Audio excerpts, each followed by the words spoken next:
अखिलेश यादव ने फेंका ऐसा पासा, जाल में फंस गए बीजेपी के पूर्व सांसद दिनेश लाल निरहुआ आजमगढ़ से हुए लापता। सपा सांसद धर्मेंद्र यादव के सामने कैसे हार गए बीजेपी के दिग्गज नेता, दिनेश लाल का राजनीतिक कैरियर पर लगा ब्रेक। क्या आजमगढ़ के लोकसभा सीट से अब चुनाव नहीं लड़ेंगे दिनेश लाल निरहुआ या राजनीति से ले लेंगे संन्यास। आजमगढ़ से चुनाव हारते ही निरहुआ ने राजनीति से बनाई दूरी। विधानसभा चुनाव में क्या बीजेपी को लग सकता है बड़ा झटका। यूपी की राजनीति में इन दिनों आजमगढ़ की चर्चा कुछ खास होने लगी है।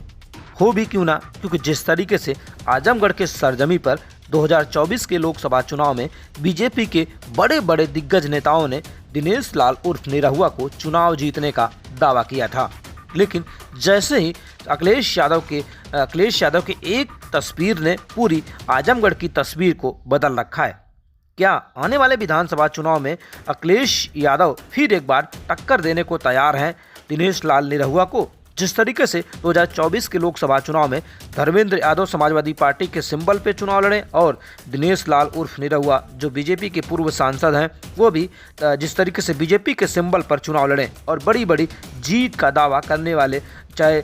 धर्मेंद्र यादव हो चाहे जिस तरीके से दिनेश लाल निरहुआ हो, लेकिन जनता ने जब अपना फैसला सुनाया तो बीजेपी के बड़े बड़े नेताओं की नींद उड़ गई। 2024 के लोकसभा चुनाव के बाद दिनेश लाल निरहुआ ने बड़े अंतर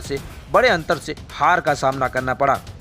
हार का सामना करते ही दिनेश लाल निरहुआ फिलहाल आजमगढ़ की सरजमी से दूरी बना चुके हैं, या कहें राजनीति से क्या संन्यास लेने वाले हैं निरहुआ। क्योंकि जिस तरीके से पहले राजनीतिक उठापटक में दिनेश लाल निरहुआ हमेशा सामने रहा करते थे, या कहें पर्दे पर रहा करते, लेकिन पिछले कई दिनों से अगर देखा जाए दिनेश लाल निरहुआ इन दिनों जिस तरीके से राजनीतिक से दूरी बना ली है, या कहें अपने भोजपुरी तमाम फिल्मों में और तमाम अपने कार्यक्रमों में बिजी हो चुके हैं, या कहें आने वाले लोकसभा चुनाव में विधानसभा चुनाव में कहीं न कहीं समाजवादी पार्टी की तरफ से एक बार फिर जिस तरीके से आजमगढ़ की सरजमी पर मजबूती की साथ तैयारी है। लेकिन बीजेपी को 2027 के विधानसभा चुनाव में एक बड़ा झटका लग सकता है, क्योंकि जिस तरीके से पूर्वांचल के यादव क्षेत्र के बेल्ट में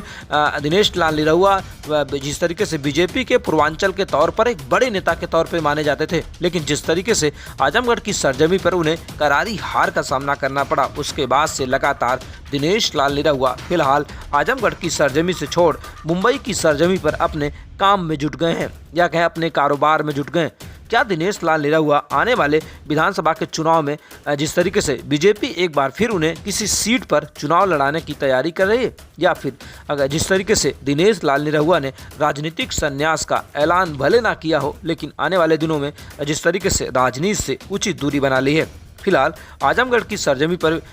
जिस तरीके से लोकसभा चुनाव में हार के बाद दिनेश लाल निरहुआ ने जिस तरीके से आजमगढ़ से दूरी बना ली है, फिलहाल आजमगढ़ में बड़ी घटनाओं से भी चर्चा नहीं कर रहे हैं दिनेश लाल निरहुआ।